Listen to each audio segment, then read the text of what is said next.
आधी तर आम्ही दुर्गा मातेची ओटी भरून घेतली आणि त्यानंतर आम्ही आलो होतो लक्ष्मी मातेच्या मंदिरामध्ये। तर इथे याला जामुनगुडीचं मंदिर असं म्हटलं जातं। तर तिथे पण ओटी भरायची होती मला। इथे जत्रा होती त्यावेळेस मी ओटी भरली नव्हती, म्हणून मी आता ओटी भरत आहे। तर जे काही ओटीसाठी सामान लागणार होतं ते ताटामध्ये त्यांच्याकडून एक ताट घेतलं आणि त्या ताटामध्ये काढून घेतलं। तर तिथे एक ताई होत्या, तर त्या ताईंच्याकडे ते ताट ओटीचं ताट दिलं आणि त्या ताईंनी देवीला ओटी दाखवली। तर तिथे सुद्धा आरती वगैरे करून घेतली देवीची आणि नंतर पाया वगैरे पडलो।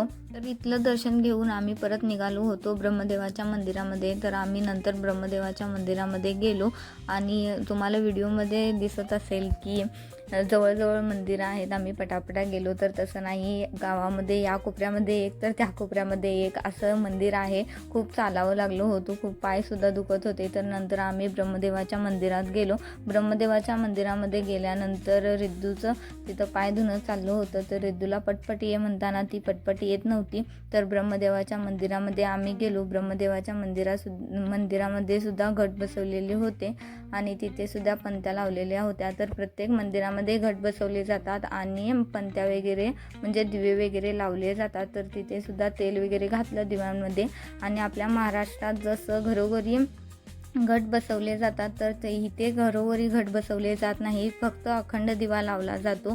तर मंदिरामध्ये फक्त घट बसवले जातात, घरोघरी घट बसवत नाहीत। तर आपल्याकडे प्रत्येक घरामध्ये घट बसवतात आणि अखंड दिवा लावला जातो। असो प्रत्येक राज्याची पद्धत ही वेगवेगळी असते। तर आम्ही इथे सुद्धा छान असं दर्शन घेतलं, गर्दी वगैरे काही नव्हती।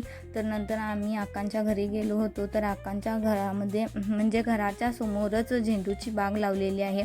तर त्या झेंडूच्या बागेमध्ये आम्ही गेलो आणि आता दसऱ्यानिमित्त ती फुलेसुद्धा 2 दिवसात तोडणार होती। तर म्हटलं त्याआधीच थोडं व्हिडिओ फोटो वगैरे काढून घेऊया। तर तिथे गेल्यानंतर रिद्धूचं तर खूप मस्त तिला वाटत होतं की आपण एका वेगळ्याच दुनियेत आलेलो आहोत असं तिला वाटत होतं। तर खूप छान बाग होती आणि पूर्ण बाग अशी म्हणजे फुलांनी भरलेली होती। थोडा पाऊससुद्धा पडलेला होता, त्यामुळे थोडा चिखल वगैरे होता।